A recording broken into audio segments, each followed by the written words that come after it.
Aloïs, c'est une entreprise donc prestataire d'aide à domicile de 130 collaborateurs aujourd'hui. Dites-nous combien vous étiez au début. Parce que c'est zéro. Ouais, non, mais il y a 3 ans, il y a 3 ans. 0 à 130. Voilà, en 3 ans. Donc notre métier, c'est de mettre à disposition auprès de personnes fragilisées, soit par le handicap, soit par l'âge, des auxiliaires de vie à domicile qui les aident dans tous les actes essentiels de la vie quotidienne, avec une volonté pour certains qui en ont besoin, de leur permettre de retrouver une vie sociale la plus riche possible. Et notre but, notre rêve, c'est de donner le sourire à nos collaborateurs et à nos bénéficiaires, en fait. Alors déjà, à vos bénéficiaires, si je puis dire, il faut leur trouver des collaborateurs. Parce que votre souci aujourd'hui, c'est de recruter.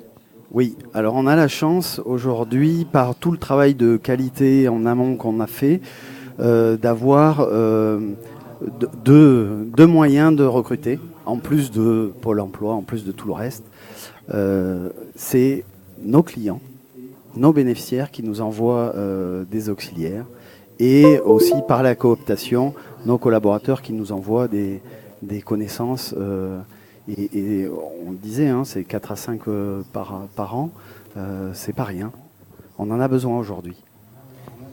On rejoint un petit peu ce qu'on a entendu tout à l'heure, c'est-à-dire que l'équipe choisit les membres de son équipe. Est-ce qu'on peut dire que ça va jusque-là et qu'il y a ce principe de vote chez vous, etc. Ou est-ce que ça s'arrête avant ? Non. C'est suggéré. Non. C'est suggéré. Ça vous fait sourire, hein ? Non, mais parce que nous, on a un processus qui est en amont, qui est très déployé, qui est très minutieux. J'ai une chargée de recrutement, une responsable RH qui se partagent tous les recrutements d'auxiliaires de vie.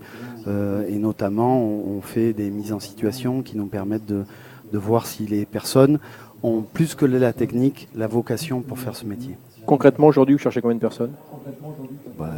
10. Là, tout de suite. 10 tout de suite.